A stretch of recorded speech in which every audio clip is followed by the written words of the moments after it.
A Dog and Her 12 Boys, Season 1, GATELOCK PRIME.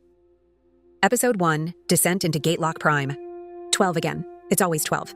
The artifact's lattice doesn't allow more. I've tried. The 13th goes blind. The 14th bleeds from the eyes. The 15th melts inside his skin, twitching until his DNA forgets which end is up. The vats reject anything beyond the 12-node web.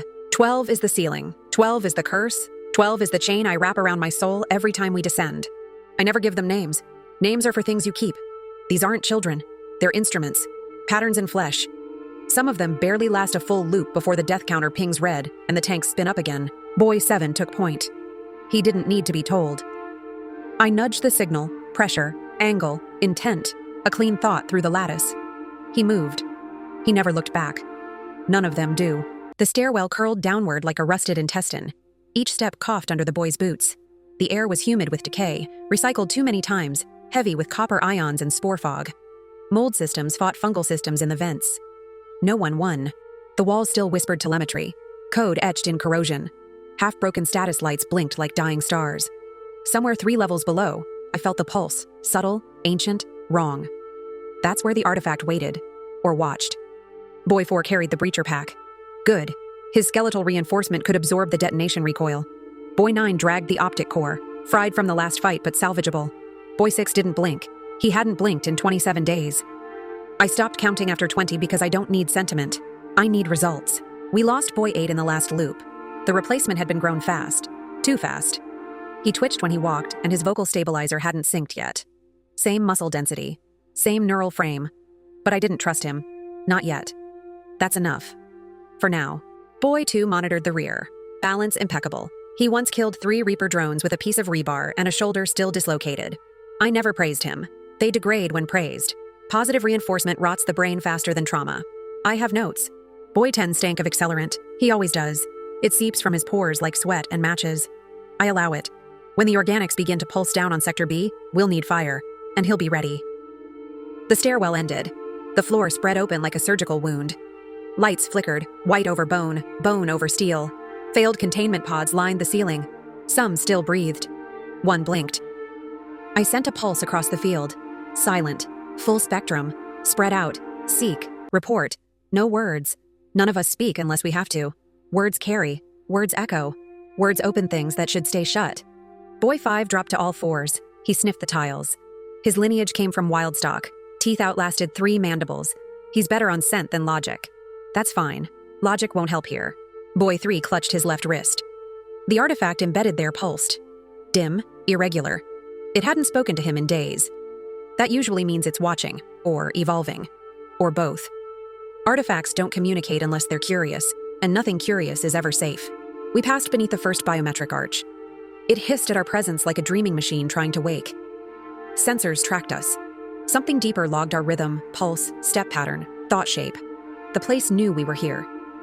I increased shielding, dampened emotion, memory, self-awareness. The 12 operated better on instinct. Pure function, like teeth. We split up, not far. Just enough to sweep the corridor. One boy checked the ceiling, another probed the vents with a heat lance. One traced a wet handprint across the floor until it vanished into ash. No threats. Not yet. Still, I could feel the pressure building. GATELOCK Prime, an industrial storage complex older than God, full of artifacts. Boy 12 pressed a palm against a control panel. It opened with a wheeze. A hallway beyond, half-lit, covered in scratch marks, claw patterns, not rat-sized. Bigger. We moved.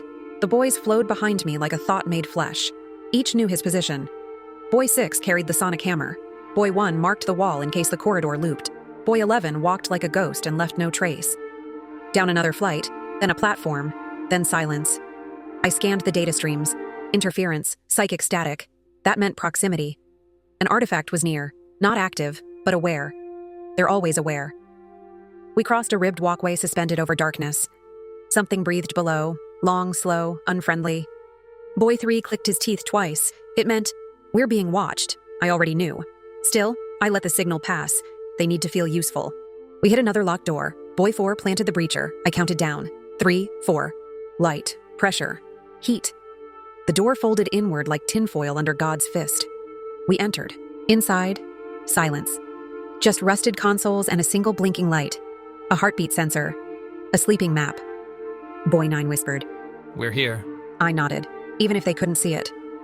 The room had no sound, no dust, just stillness, as if time had been pinned here and left to rot. Boy 8 began to twitch again. I walked to the center and dropped a pulse. Broad spectrum. Artifact pinged back immediately. Loud, curious, hungry. I smiled. The others tensed. Their weapons twitched. But I was calm. This is what I was born for. Raised in cold and sharpened on fear. Boy 10 crouched, sniffed the floor, then said, "There's something wrong with this dirt." He was right. It was dry. Too dry. Something had stolen the moisture. Memory bleached. History sick. I adjusted the lattice, pushed calm across the field. The 12 inhaled, exhaled, and held. One breath, one room, one chance. And when I finally turned toward the next door, the one no one else had seen yet, I stretched my limbs, arched my spine, and let the tension slide down to the pads of my paws. My tail swayed. I am Cosmos, and I am a dog. Canine psychosis. Episode trinkets. Follow and like for more.